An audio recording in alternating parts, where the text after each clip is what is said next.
as fathers and husbands, what we do is we tend to be more reactive.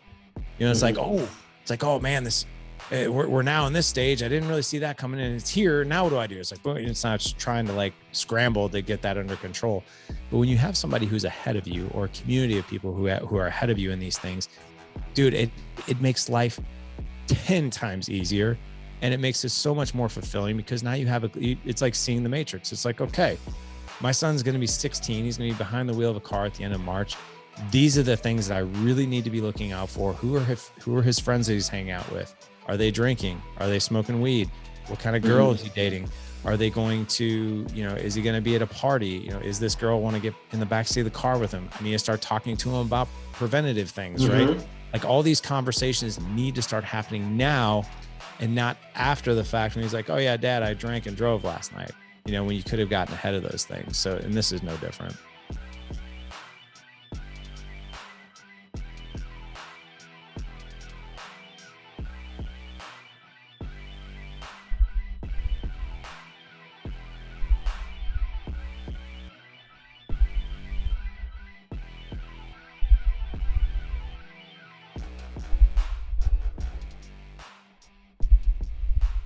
What's going on, guys?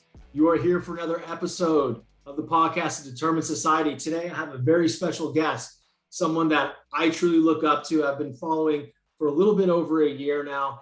And what I've learned is this guy gives out so much valuable information to empower men to become the men that they are striving to be.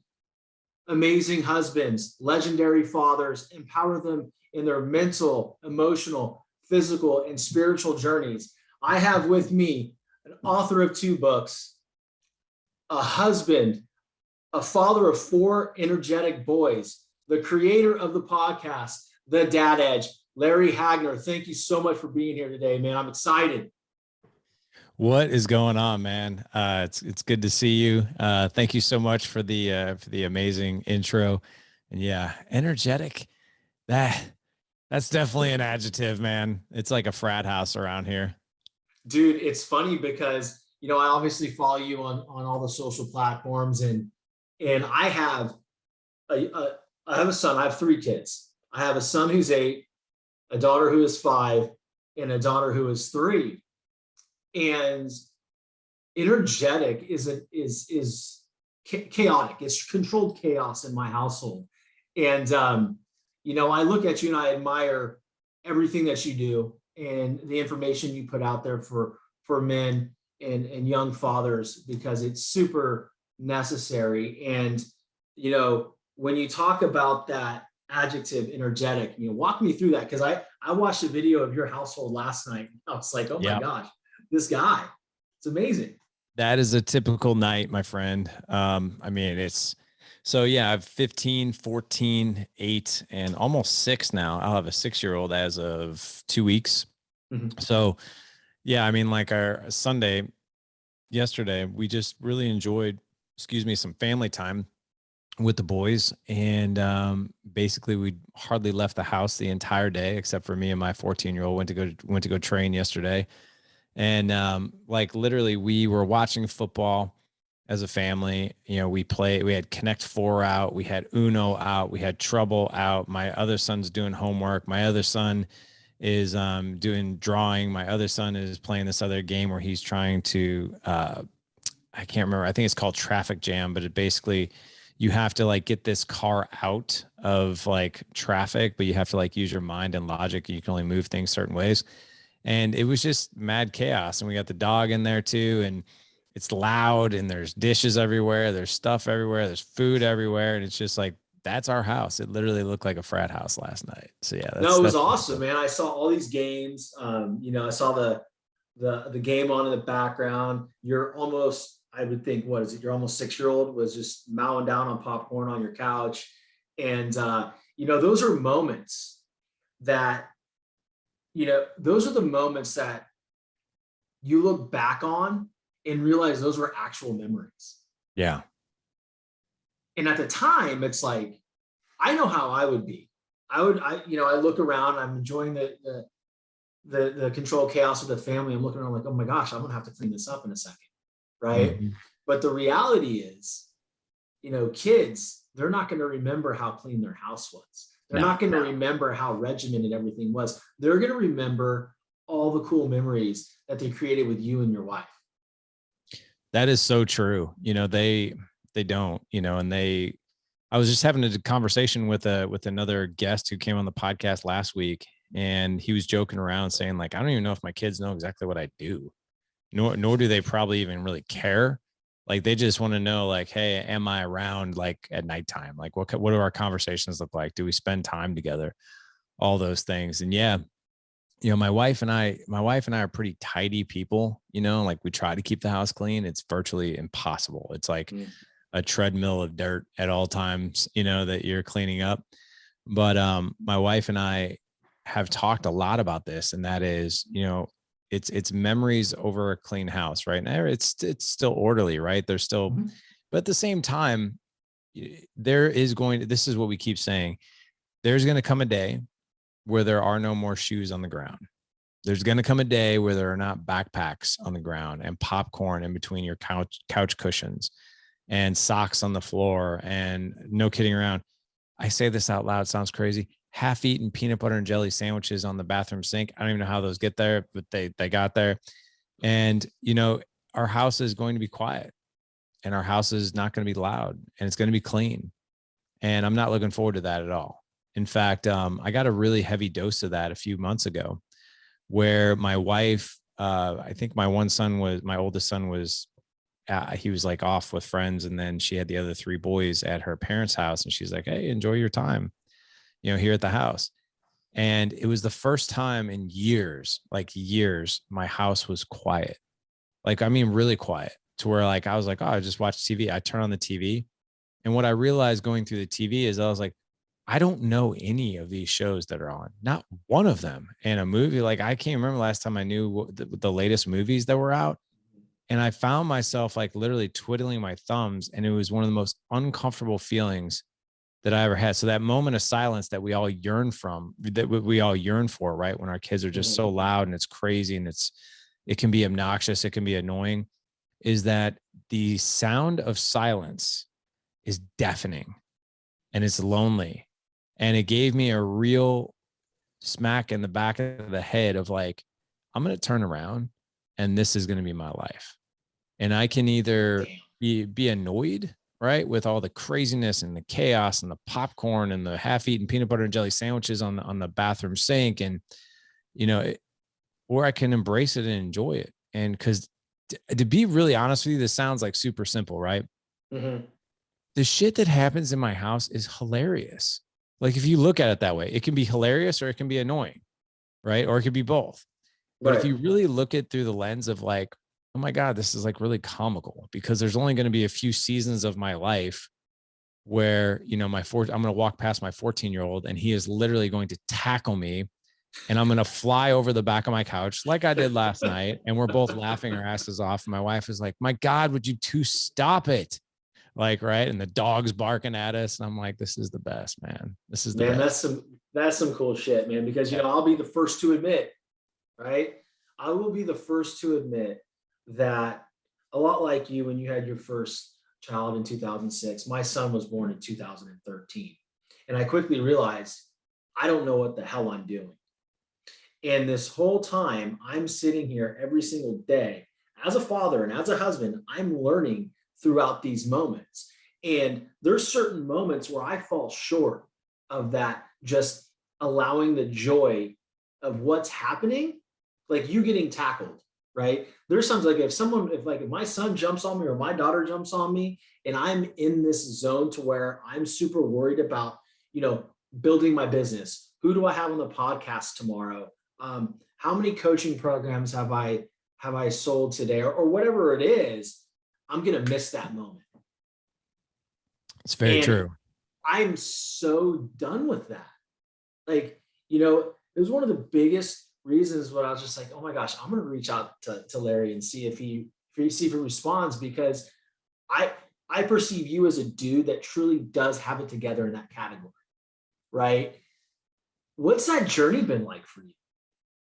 It hasn't been pretty, it's been, and when you say the journey, I'm guessing that maybe the work-life integration, is that more what you mean?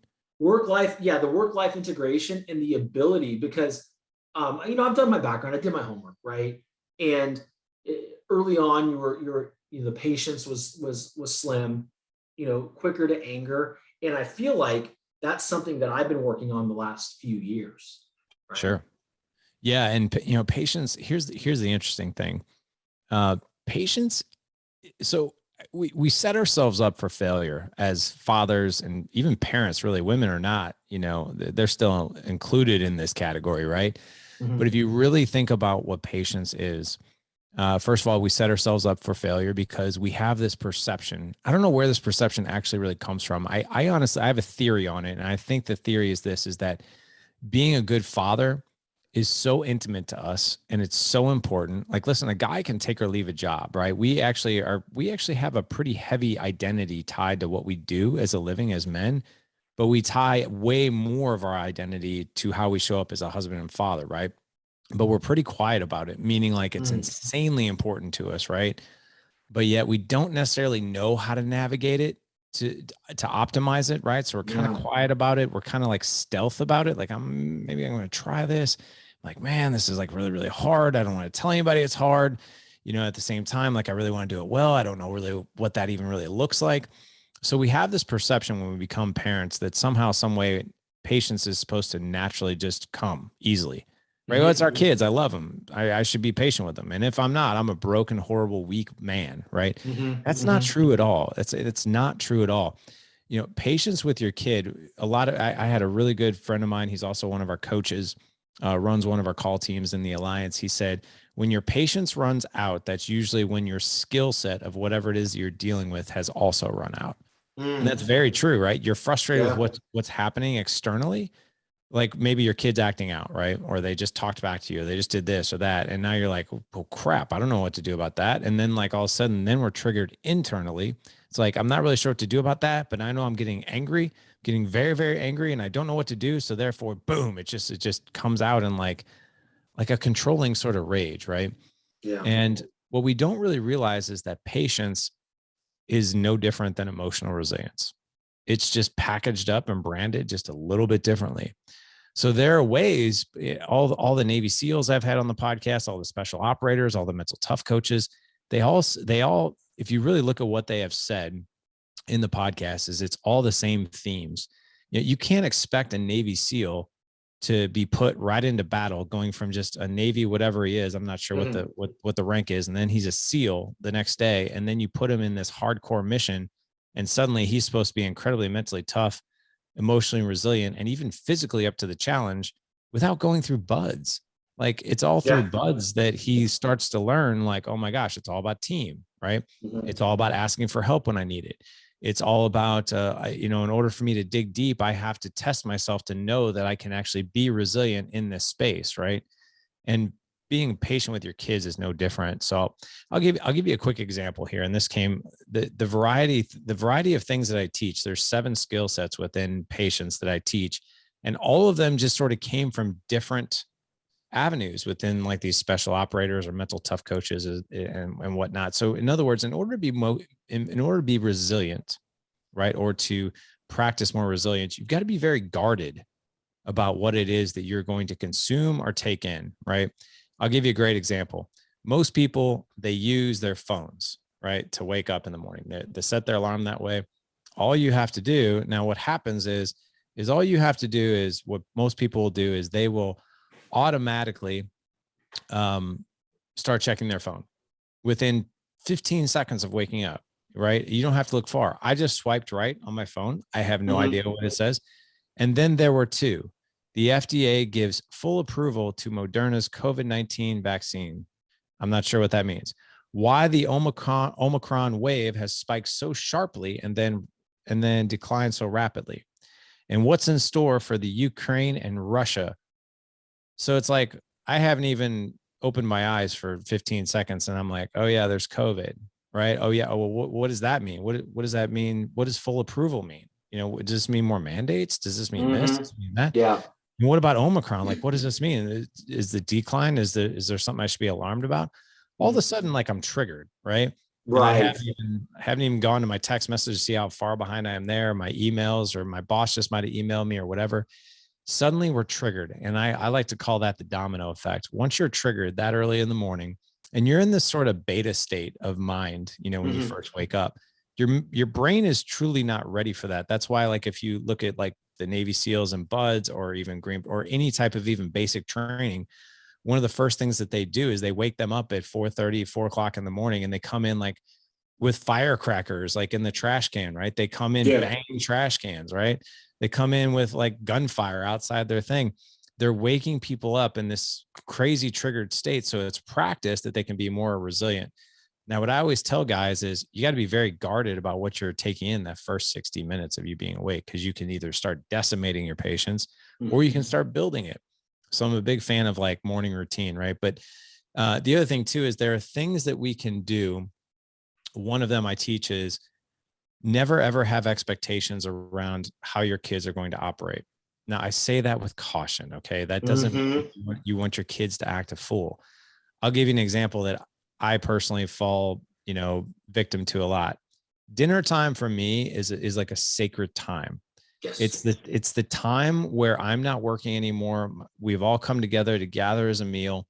And I just I want it to be positive, right? And I want it to be fulfilling. And I want each kid to go around the table and talk about the things that they went through during the day, the things that made them happy, the things that challenged them, all these things, right? And I want us to laugh and have a good time. And it's like that 10% of the time, right? I mean, right? I mean, listen, you've got 6 people in your family. One of them is bound to not be happy. Okay. And it might be the littles, and the littles are, you know, the littles are talking over people. They're acting a fool. They're spilling stuff all over the place. They're pissing their older brothers off. My wife is like, guys, come on, just calm down. And you're just like, God bless. I just want to have like a nice meal with my family. Like what's got to give to have this, man. Right. Yeah. And so what I've learned is, you know, I have to go in with the expectations. I'm like, okay, my kids are going to act like functioning human beings. Okay. To some degree. Right. I do have manners. Right. Right. But I can't put the expectation of like, this is going to be the most epic dinner ever, because what I'm doing is I'm setting myself up for expectation. Right. Which is the antithesis. It's the complete opposite of what we call curiosity and appreciation. Like I could sit down at that dinner table and my 14-year-old or whoever might have just had the worst freaking day of their life. And they're in this headspace of like, I just need my family right now, or I'm in a really bad mood. I'm going to take it out and on all of you. And then we realize, wait a second, what's going on with you?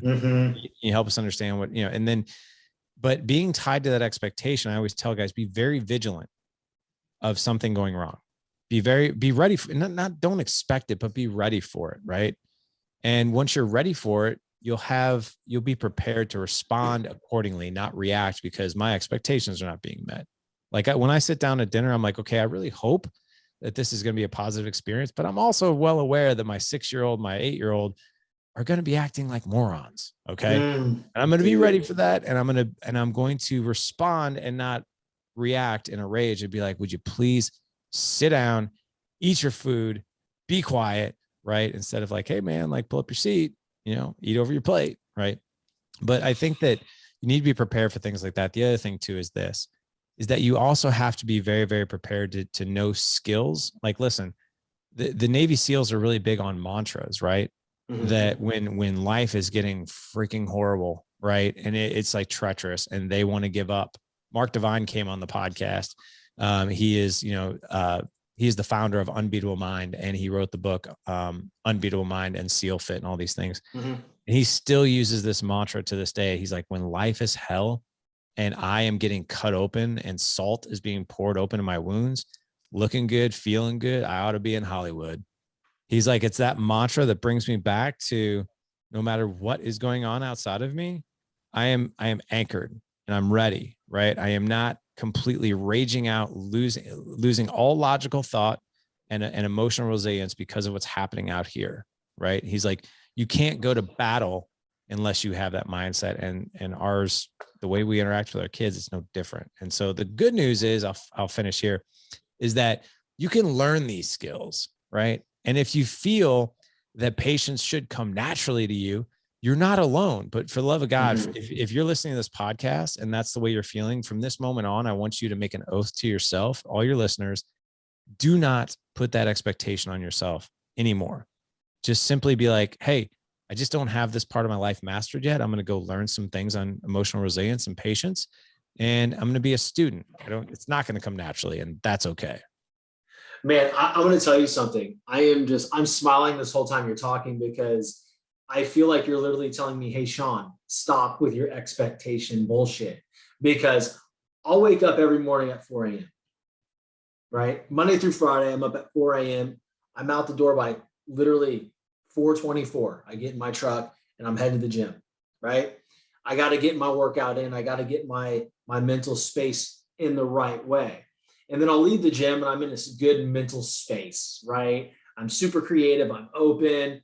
I'm jotting things down on my iPhone notes for, videos I want to put out, all these different types of things, and how I'm going to help my clients, etc. And then I walk through the front door and I'm expecting everybody to be on their best behavior. And I walk in and it's like a freaking bomb blows up. Oh, yeah. Daddy, Alina did this. Dad, Mia did that. Bobby's being mean. I'm like, shit. Like right then, what I've done is I've already set myself up for a failure, right? By expecting the house to be in this frequency that I'm in right now. And what I believe, what I'm hearing you say is,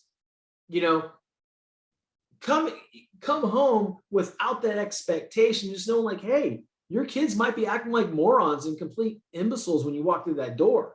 Like, just be ready and be constant and anchored so you can get through that moment in response, not reaction.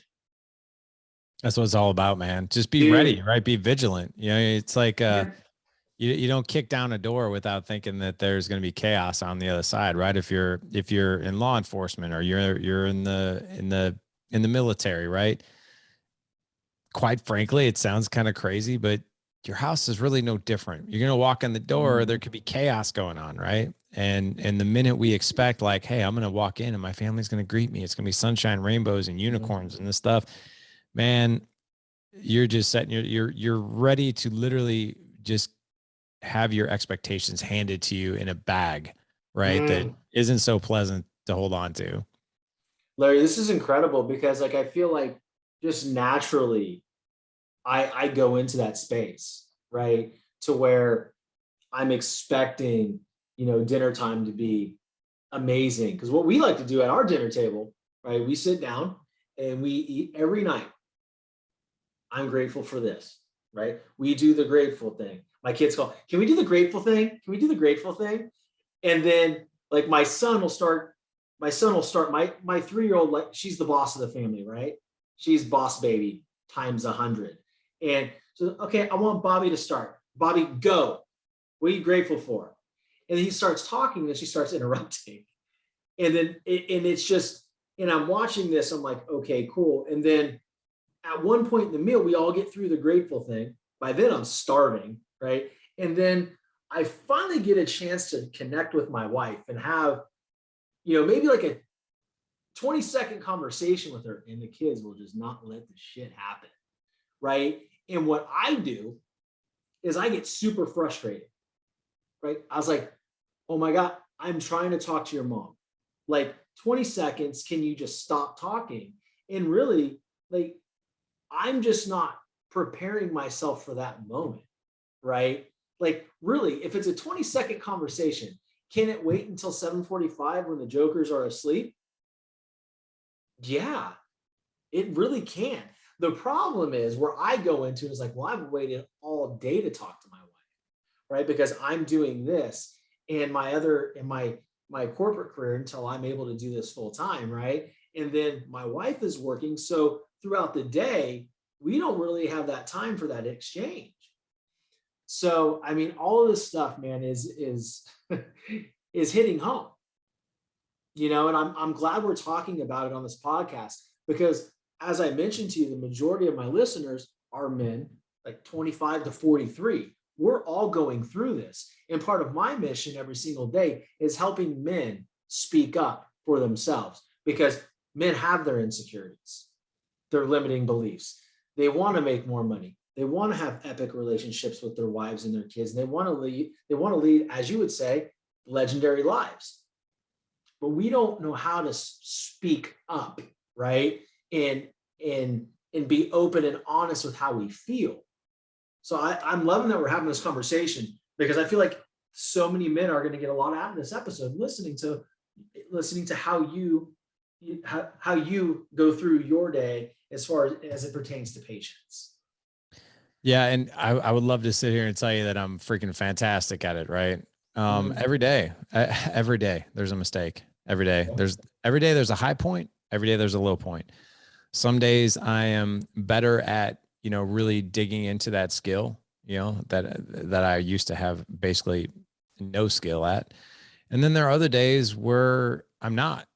But I will tell you this, the one thing I have learned is that I'm much more aware. I call it seeing the matrix. And when it comes to patience, I am much more aware when I feel a trigger coming, right? It's almost like when Neo is able to, basically predict what Morpheus was going to do next, right? Just by, and it's no different that when you exercise these resilience muscles, right? And you learn how resilience works, and when you learn how patience works, a lot of it has to do with the fact that we lose our patience because we've been triggered, right? And here's the sad part too. Sometimes we've been triggered all day, right? And it's that tiny thing. It's the milk that's spilled on the table that sent you over the freaking edge. And unfortunately, your kid's looking at you like, wow, my dad's an ass. Like he yelled at me for spilling the milk. And what he doesn't realize is his son, gosh, I'm sorry. It actually wasn't you spilling the milk. It was the 20 other things that happened before that I was dealing with. And unfortunately, the spilling the milk was the last straw. But I will say this, it's never perfection. It's no different. Last night, as you and I are recording this, right? The 49ers and the Rams played, right? The Chiefs and the Bengals played.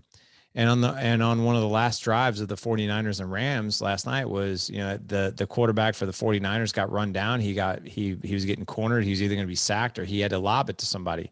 Unfortunately, he did a really crappy lob, and they tipped up, and boom, Rams intercepted it, won the game.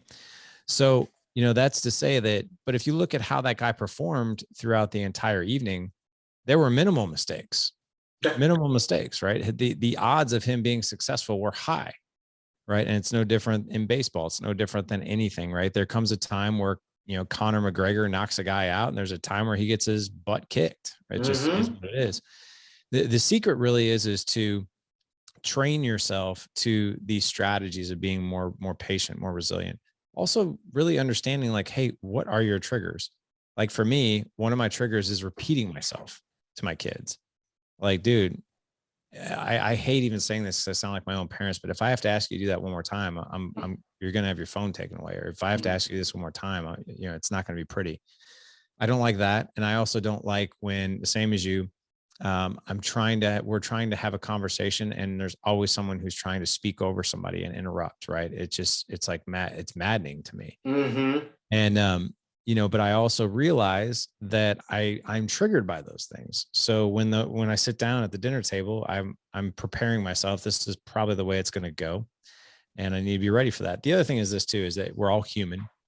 What I think is most important are after action reviews. So if you have a bad moment with one of your kids, or you have a bad moment with your wife, or whatever it is, go back and reverse engineer what actually did happen. Like, so for instance, the night that Dad Edge started back in 2011, where I spanked my 4-year-old son, who's 14 now, he hit the ground. I'm not proud of that. I always told myself I'm never going to put my hands on my kids. I had a horrible day that day. A lot of challenges came my way. And at the time I was in medical device sales. I had just gotten word that I lost my biggest customer, and it was going to be a huge financial impact. And that was hard. My wife and I weren't really on point with our communication, our marriage, and all this stuff. And I think at that night, I came home with a bad day. She and I got into a tiff, and then my son acted out, and boom, right? Now, if I went back and reverse engineered all those things, and I was like, okay, where did all these things happen? How did I not handle things the best way I could? How could I have done things a little bit differently? what would I have done? And it's in those analysis that you start to really learn how you're operating, right? And then to, prevent things off at a pass when you start to see things go down the same road. Like, I mean, listen, there have been times when me and my wife will have a challenging night or whatever and be like, hey, can you give me 10 minutes?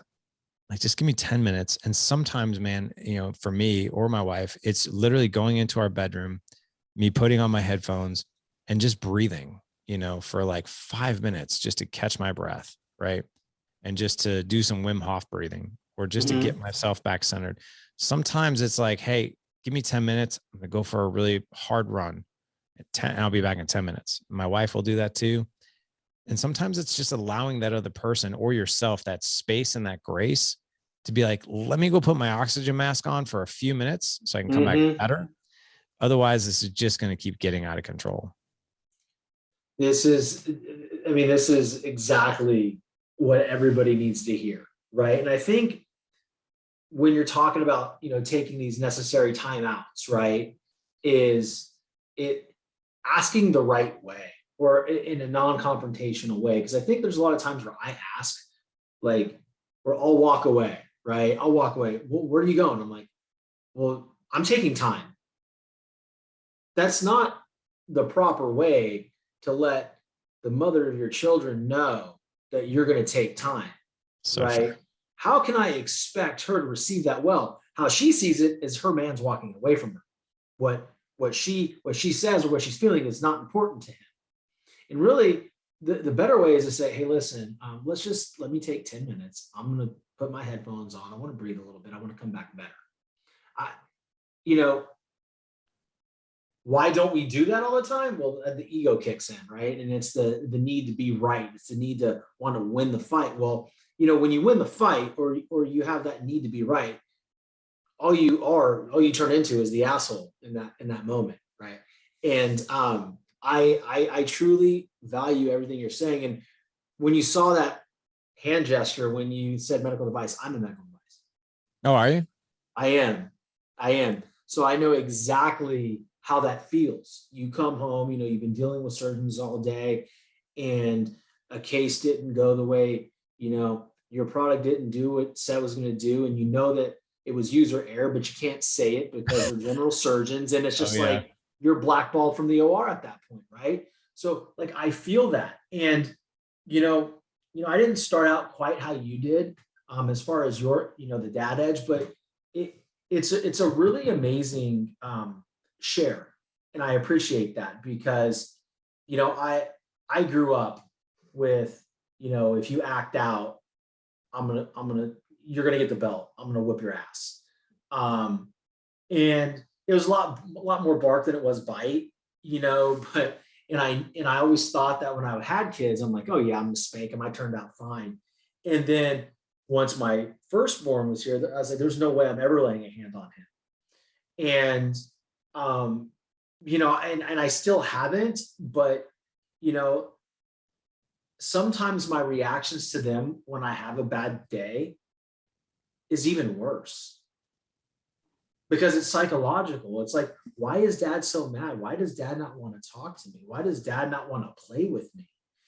And, I guess we can segue into like one of the most important questions I have for you, because I was really just impressed with what you're doing with your oldest son right now.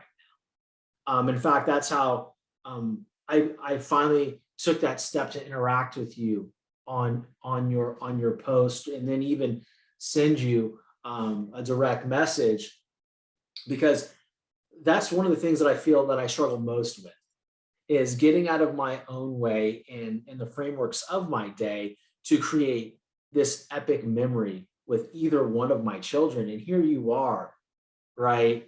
And I'm going to let you share it, but you're literally preparing to compete for a bodybuilding show with your oldest son. Talk to us about that journey. Yeah. So he's actually not my oldest. He's my second born, but they're so close in age. So my 15-year-old is my oldest, my 14-year-old is my second. So, it's amazing, right? 4 boys. All of them are so different. and I've got fascinating connections that are very unique to each one of them. Luckily, my oldest one is very, very active. He's a runner, and so he does track and cross country, and then he also plays musical instruments. And I can't play a musical instrument to save my life. I've tried, and I'm terrible at it, and I've been working at it. But he and I, we have running in common, and we also have some other things too. Like the way we talk is like we're both like very empathetic human beings, and we talk very well together. Now, my 14-year-old he's very athletic, very strong, very determined, very stubborn, in a good way, a bad way too. Very introverted, and will literally die before he gives up on something. Like he's literally that way, which I think is amazing. So he's played football for the past 5 years. He's been, a fantastic athlete. He's 135 pounds, and he plays on the offensive line. He is the lightest one on his line by 50 pounds minimum. But he's insanely strong and athletic, and he's got a heart of like, I will never give up. So he played all last year on the offensive line, did really well. So this is his last year, putting on his middle school football uniform. He's been playing for 5 years. He's getting ready for freshman football next year. And his birthday is on January 1st. So we've had the same tradition as a family. We watch the Big Apple drop. We play games. My wife and I have a few drinks. We all eat terrible, all this stuff. And then at midnight, he blows out a candle. And then the other thing too, is we asked the boys, on New Year's Eve, we're like, hey, what are we doing in 2022, right? What are we going to do that's big? How are we going to make memories? How are we going to make experiences? Like, what are we going to do as a family? How are we going to connect all these things? And my son, it was funny. I did bodybuilding from 1995 to 2011. I did 12 shows. Never the biggest guy. I'm 160 pounds when I hit the stage. I just try to get as lean as I can. I've always actually done surprisingly well in shows, but it's not because I'm the biggest. But 2011 was the last time I competed. And back in June of last year, in 2021, we went on a family vacation, and we were at this pool. And Mason was like, he's like, Dad, like, I'm really into fitness and how I want to lift heavy weights and do all this stuff. I'm getting ready for football. He's like, I want to do a bodybuilding show like you used to do. And I'm like, wow, man. I was like, I don't think they have bodybuilding shows for kids who are 13. He's like, well, why don't you Google it? And I Googled it, and I was like, holy cow, man. I was like, there's actually 4 of them not far from where we live. And they're in 2020. He's like, when's the first one? I was like, April 30th, 2022. He's like, okay. He's like, we should do that. I'm like, okay, yeah, cool. Football season hadn't even started yet. I'm like, this will be here today, gone tomorrow. Sure. And, he goes through football season, and then New Year's Eve, he's like, hey, I've been thinking a lot about this. I want to do that show, and I want you to do it with me. And I'm like, dude, and I'm sorry, but I don't care who you are or what your kid calls you out on something like that. I'm like, you cannot say no to that. And no, you can't. You can't. And here's what I'll be really real with you on. Since most of your audience are men, though, I think they'll really resonate with this message. I just went to, I know I'm kind of segueing here, but this next point's important. Over the past several months, what I've noticed in my own life is that something was missing, and I didn't know what it was.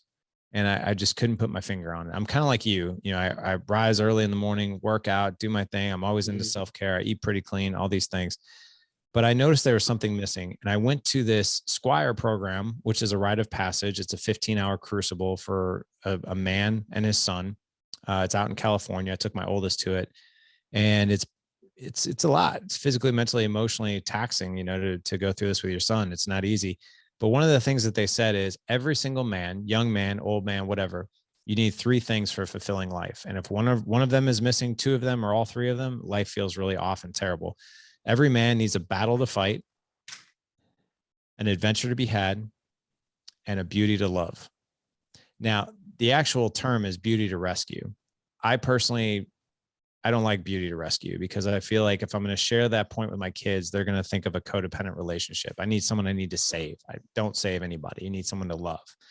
So I thought about that, and I was like, wow, I really don't have an adventure to be had right now. And I certainly don't have a battle to fight that's big, that makes me uncomfortable. So I thought to myself, I was like, okay, I will do that with you.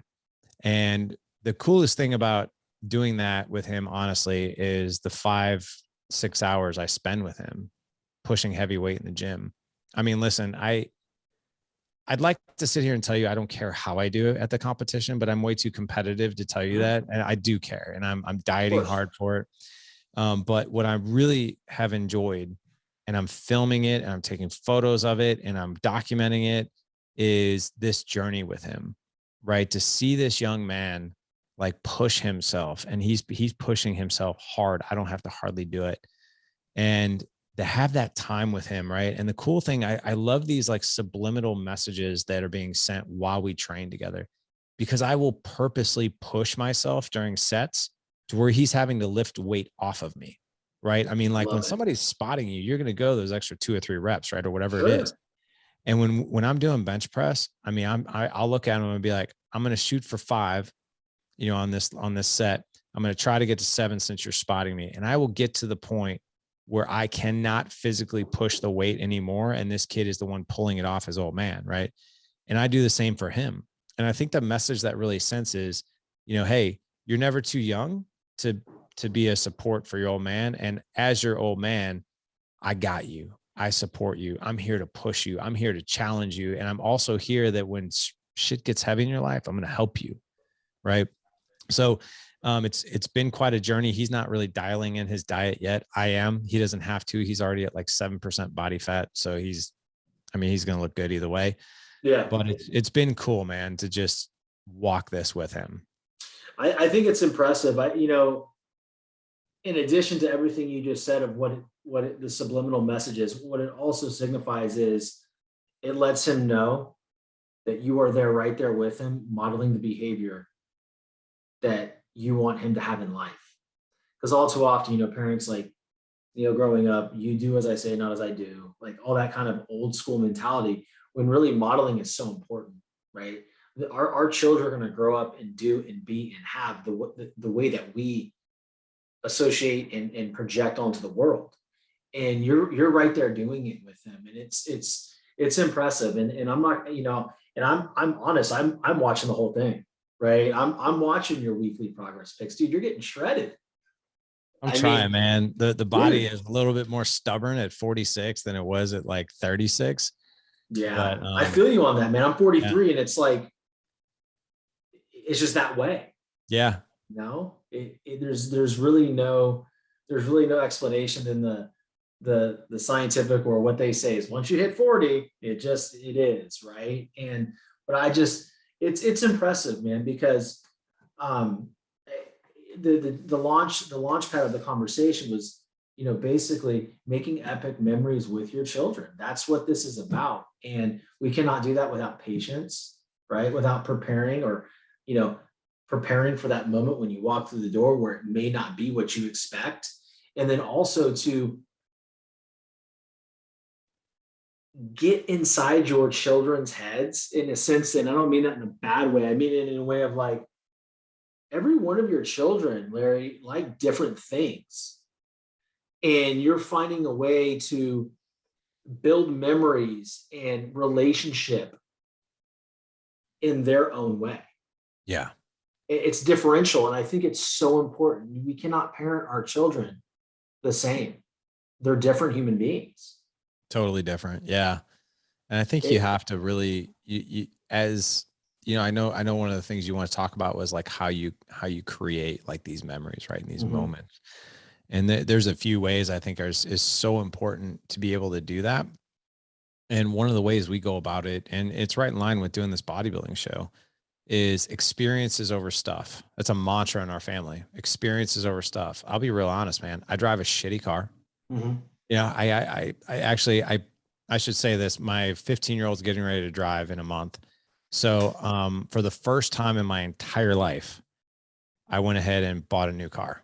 I'm actually leasing a car, so I'm not even buying it. But I've always wanted a Jeep. I went ahead and I put an order in for a Jeep, a Wrangler. I'm getting that. But I needed a car anyway. But I was just like, just one time, just for 3 years, just for 36 months of my life, I want to drive the car that I want, and that's fine. But like we shop at TJ Maxx. We shop at Marshall's, right? The kids don't have name brand clothes unless we find it on sale. Christmases are the same way. We have a minuscule budget for each kid, but then we take the money and we do something we can experience. But, you know, kids will forget within 5 minutes something that they have, like a widget of some sort, right? Mm-hmm. But they will never forget. My son and I have been talking about this.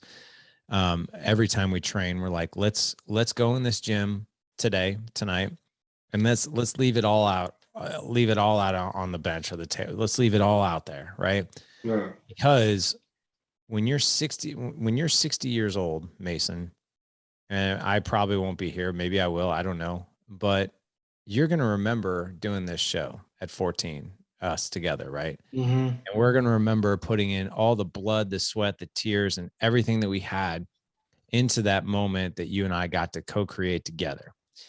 And, you know, I want, as Jessica and I, my wife and I, as we navigate life with these boys, that's really the search. That's really what's on our radar, is like, let's do things that these kids will remember for a lifetime. And I'm not talking about like extravagant trips to Hawaii or something like that, but I'm talking about like, let's go explore. Let's go caving as a family. Mm-hmm. Let's go floating as a family. Let's go cliff jumping as a family.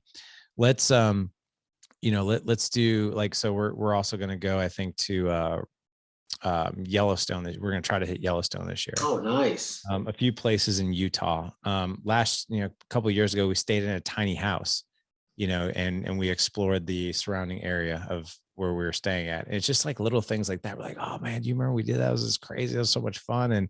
But I think that's a pivotal thing when you're a parent, is like, there's plenty of stuff out there that we could pour onto our kids, but what experiences can we share? Dude, I'm almost hesitant to let my wife listen to this episode, because she's going to look me straight in the eyes and she goes, I told you so. Oh boy. Oh right. Man. But no, it's just because, you know, again, modeling, right? I grew up a certain way. It was like, I had all the new shit, right? And we did things, but it was mostly me playing baseball. So I played baseball all the way up through Division I. I played at LSU, right? I was a catcher at LSU. So it's like, it was never like experience over things. It was like, my father was so insecure, right? And felt like he had to one up his brothers because that's how they were raised. Like, we always had the new shit, right? And my wife grew up in Ecuador, you know, third world country. And, you know, it's experiences with your family over material things. And I'm glad you said that. I'm really glad you said that, because it's one of my struggles. And I know it's something that I need to really subscribe to, because my kids aren't going to remember the Pokemon that they had, or the cool Frozen Castle at 5. They'll forget that shit when they're 15. They'll almost be embarrassed that they had it. Right.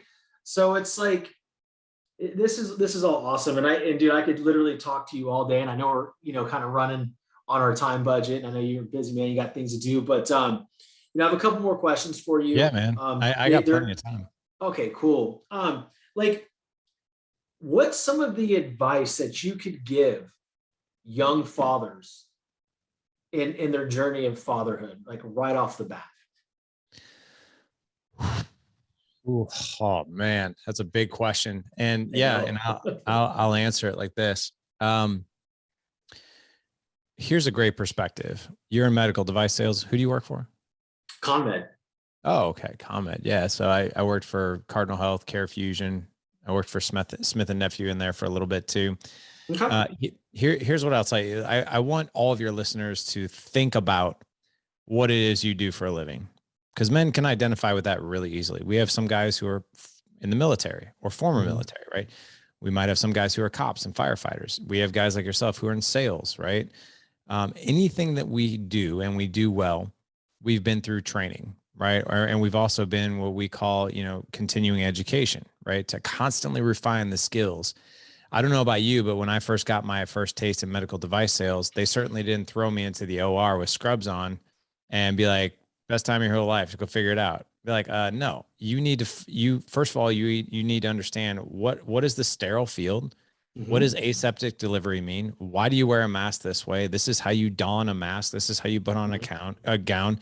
This is how far you can get from the sterile field. This is how you can instruct your surgeon. I went through 3 weeks of home study, 3 weeks of away training, another 3 weeks of home study, and then another 3 weeks of away training where they basically simulated the OR, right? There was no way that they're right.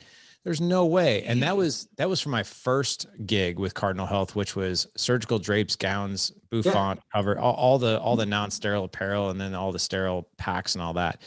And even for that, which is kind of considered more of a commodity, right? You still had to really know your stuff, because you told the surgeon the wrong way or aseptic delivery improperly. It's like you screwed up the entire sterile field. Well, you know what? Being a father is no different. And here's the thing that's amiss. We're not necessarily supposed to know how to do it. And that's the perception we have. Well, I'm a man and now I'm a father. So just by natural DNA and instinct, I should know how to raise this kid flawlessly. And if I don't, I'm broken, I'm weak, and I'm this. And I'm certainly not going to ask for help, because then I'm really letting other people know that I'm broken and weak.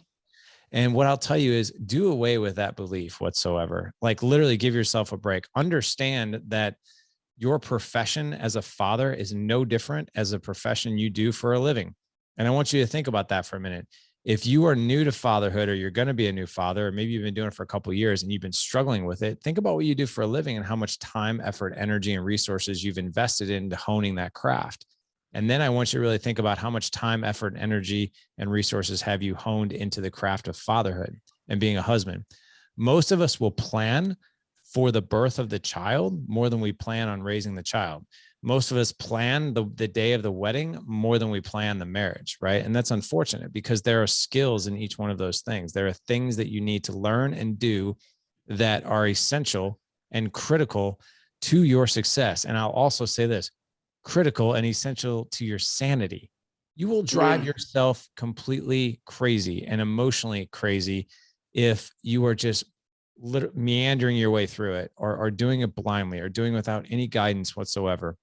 So I'll tell you this: get a mentor, get a coach, join a mastermind. And I know that probably sounds self-serving, but I say this all the time, that if you are not doing those things, if you are not in a community or an environment where people are trying to sharpen each other, like, listen, if you're in medical device sales, I have no doubt you're calling your boss, right? Be like, hey man, like, how can I do this better? Like, what do you think? Right. Or you're calling your coworkers, be like, man, this customer just said this, and I'm trying to figure out how to best position my product. I'm not really sure what to do. What do you think I should do? And we're always asking for advice. Like, how can I be better? How can I do this? How can I? But when it comes to fatherhood or marriage, it's like, oh my God, like, I don't want to tell these guys that me and Jessica haven't really connected that much, or our communication isn't on point, or I'm losing my patience with my kids. Like, listen, open up the conversation. I'm a huge fan of like counseling too. A lot of people think that, well, if I go to marriage counseling, we're broken, we're not meant for each other. Oh my God, no. Go to marriage. In fact, go to marriage counseling as a preventative measure. Like, I honestly think, in order for you to be successfully married, I think what would be so amazing for everybody's, sanity and guidance is if you had a meeting, if you had a counseling appointment with a marriage counselor, you and your wife, every 3 months, or at least 3 times a year, every 4, right? Just to be like, hey, this is what's going on. How can we, talk about things that are ahead? It's like that productive pause. We don't go 25,000 miles without an oil change, but we'll go years without any guidance in our marriage. And then we wake up and we're like, I don't understand why she's not into me anymore. I don't understand why we don't have a connection anymore. Well, it's you've burnt out the engine. You haven't gotten any oil changes. We don't expect these things in any other area of our life, but for some crazy reason, our society and the way we think is we expect that here. And that's not the case. So what I would tell you is, get around people that are ahead of you in this. Like, I love the fact, like, in our community, like, I'm raising teenagers now, right? We have guys in the community who have raised teenagers, and they're like, hey, they're 15, like, hey, 16, dude, these are the things you need to be thinking about. And you need to be thinking about them now, before they turn 16, before they get behind the wheel of the car, before they have the girl in the car with them, before they're at a party and there's alcohol and there's drugs, and then they get behind the wheel. Are they going to call you, or are they going to drive that car? These are the things you need to think about. And I'm like, oh man, I didn't think about that. Because the last thing I'll say is this: as fathers and husbands, what we do is we tend to be more reactive. It's like, oh man, this we're now in this stage. I didn't really see that coming in. It's here now. What do I do? It's like, boom, it's not trying to like scramble to get that under control.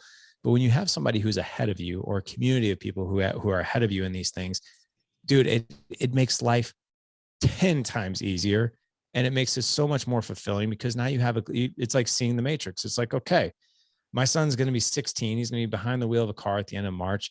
These are the things that I really need to be looking out for. Who are his friends that he's hanging out with? Are they drinking? Are they smoking weed? What kind of girl is he dating?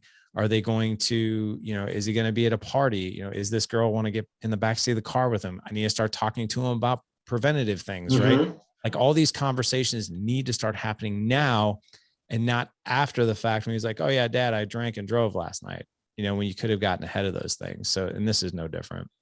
Yeah, I mean, it's super important. And, I want to address something, it's not self-serving, it's needed. Yeah. Right. And if men don't seek these things out, like my listeners, like I'm going to be 100% transparent with my listeners. I've already reached out to Larry and his team. Like, I'm going to talk with Larry after this show to possibly have a discovery call for me joining his program so I can learn from him. Everybody needs a coach. I have a physical transformation coach. I have a business coach, and I would love to have Larry as one of my coaches, to make him my third coach. So for those people out there that feel like you can do this alone, maybe you can, but maybe you can be just a little more effective in getting with people that have been through this, that are ahead of you, like Larry said, to help you achieve your goals in your marriage and in being a father. I think it's super important, because it is.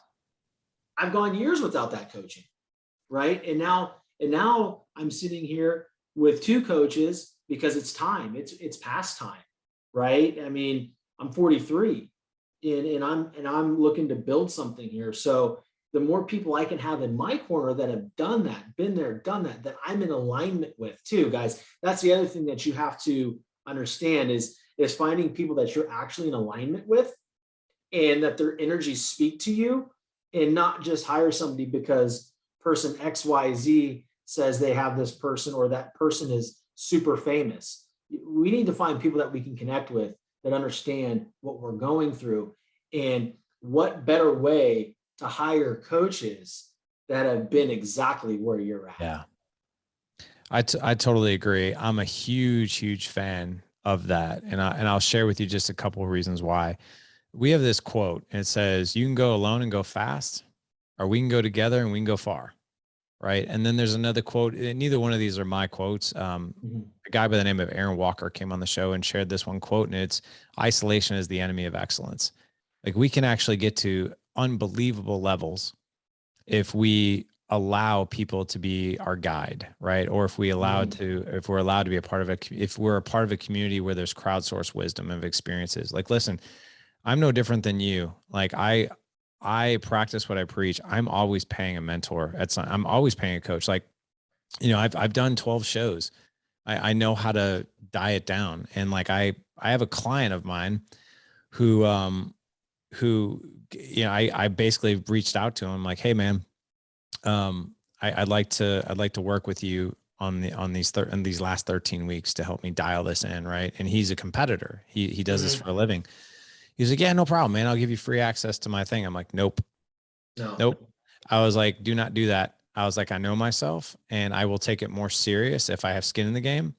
And if every Sunday I have to hit accountability and tell you where I'm at. Don't let me do this on my own. It'll be disastrous. Okay. Now I'm a pretty disciplined person, but I won't be as disciplined if I know I have to answer to somebody. So it's really important. And the other thing I'll say is this, I'll share this really quick story. I think it'll really hit home. You have coaching clients, I have coaching clients, and I was really unaware of coaching, I would say, when I first started this, especially back in 2015. And I always knew like a coach would be powerful in my life, but I didn't really know what that looked like because I never worked with one. And I'll never forget the very first time I joined a mastermind back in 2015. It's a funny story. I had joined a mastermind called Iron Sharpens Iron, ISI. It was with Aaron Walker.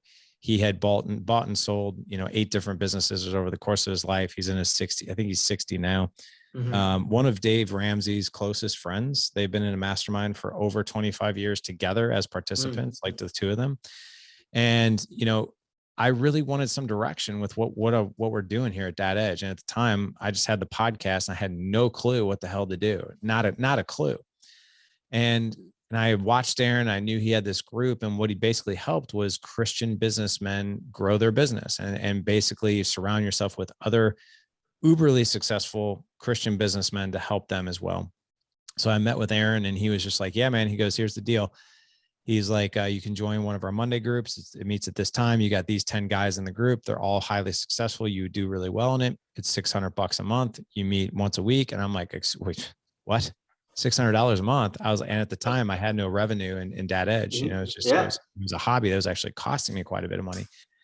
And he's like, I was like, I don't have your revenue to support that. He's like, okay. And I was just like, well, I can't afford it. It costs too much. And he's like, he just kind of shook his head and smiled. He goes, Larry, look, you're young. He goes, I'm just going to tell you this. If you decide to work with us, it's going to cost you $600 a month. It's going to cost you an hour of your time a week. But what you're going to get is you're going to get some real know-how, and you're going to know exactly what to do.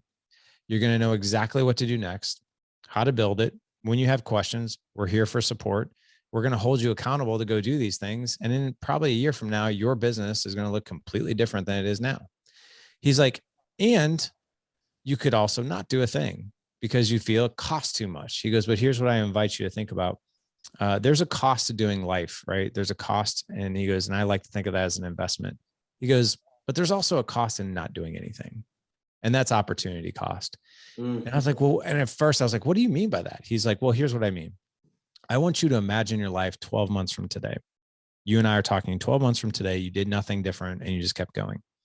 And I want you to think about what, if you got no guidance in your organization, no guidance in your podcast, how that would impact your marriage. What would that do to you with your kids and that kind of thing? And I really want you to think about what would it be happening in 12 months?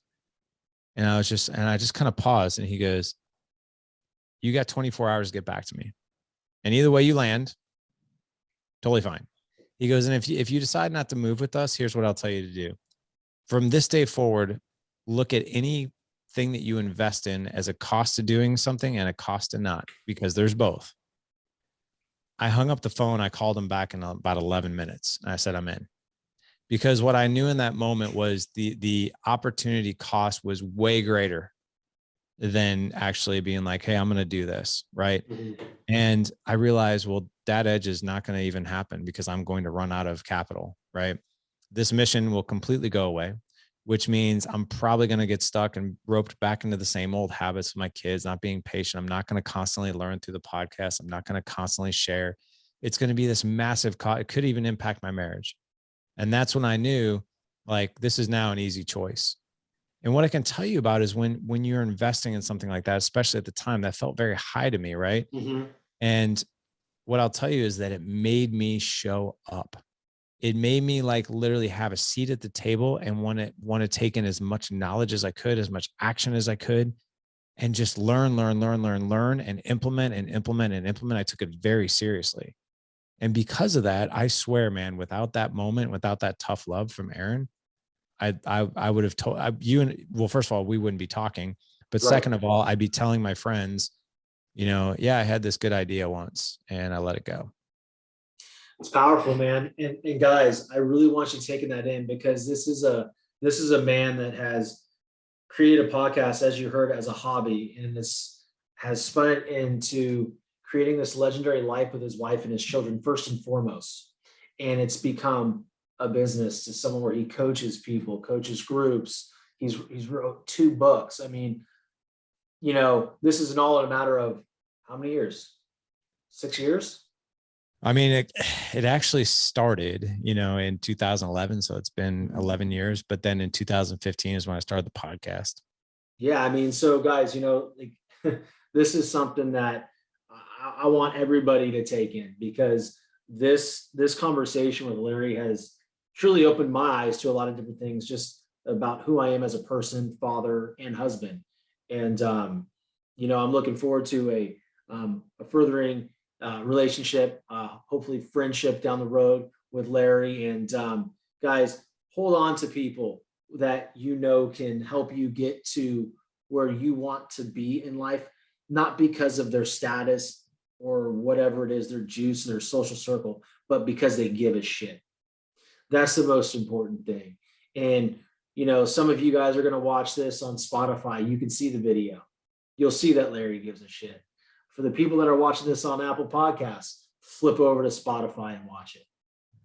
Because you're looking at a true dude from a flyover state that has made it happen in his life and in his family's life. And with that, Larry, I got a couple questions. Yeah, man. One, where can, so it's two-part question. Sorry, my dogs are going crazy. That's all right. Where can my listeners find you, and how can they best support you? So the best way to find me is thedadedge.com. Everything we're doing is the Dad Edge. So Instagram, the Dad Edge, thedadedge.com, YouTube, the Dad Edge, Facebook, you can find our page, the Dad Edge. I even just recently opened up a TikTok account. I swore to myself I would never do that, but I hired my boys to manage that account for me, which is cool. I was actually shocked how many fathers are actually on TikTok looking for resources. Yeah. And so I literally just created one last week. I think we have like 4 followers right now, but that will grow, I'm sure. But I'll follow you right when I get off of this thing, man. There you go. Oh yeah.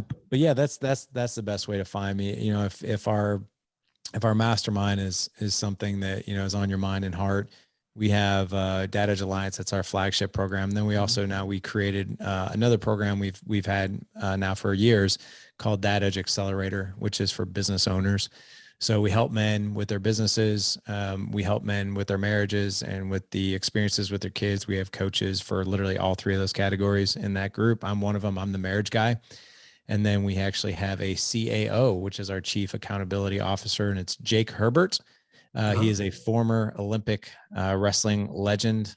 All you have to do is Google him and you'll see why he's our Chief Accountability Officer and one of our coaches. But yeah, that's the easiest way to follow me. That's awesome. That's awesome. And how they can support you is through followership, being a part of your community, looking into your masterminds.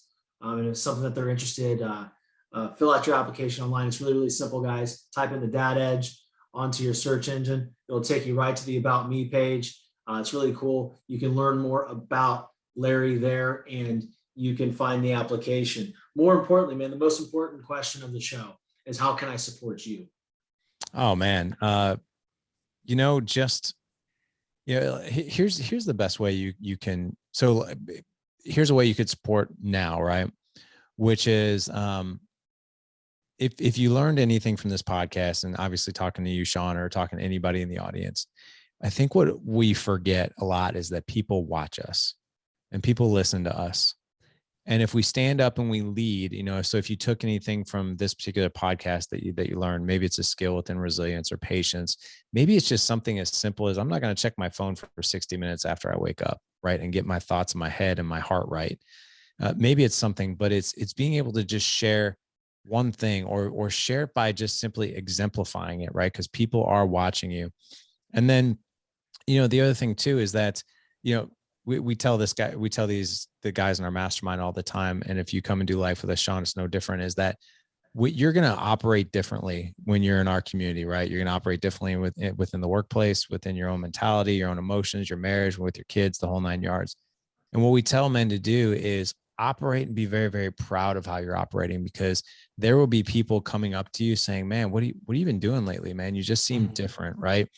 And that's when we always tell guys, like, this is not just for our guys who come and do life with us. The big picture here is we're trying to change the world. We're trying to change the mind and the heart of men to give them the resources they need to be successful. Because what we're really doing is, it doesn't just stop at our generation of fathers. Mm-hmm. You know, what we're doing, the actions that we're taking, like, you have 3 kids, I have 4 boys. These boys are going to learn what it takes to be successful based on how we've operated in their life, or we're giving them a fighting chance. And so it doesn't just stop with us. A lot of guys are like, well, if I, do coaching or a mastermind or do this, do that, isn't that selfish? I'm like, man, it's actually one of the most unselfish things you can do, because you're setting up success for your own marriage, your kids, your grandkids, even. It's way bigger. It doesn't just stop with us. So just knowing that other people are watching you, and if you take anything from this podcast or any podcast that you listen to, and you just make these small pivots, make sure that you share these pivots with other people so that we can all be better. Love it, man. Love it. Well, you heard it from the man, the dad edge himself, Larry Hagner. Guys, if you got anything out of this show, please share it with anybody you might think. Tag me on social media. Tag Larry on social media. I want this message to get out. I love you guys. Larry, if you could hang out for a bit, if you got a couple more minutes, I'd appreciate it. Guys, we're out. Thank you so much for listening. You guys have a beautiful day.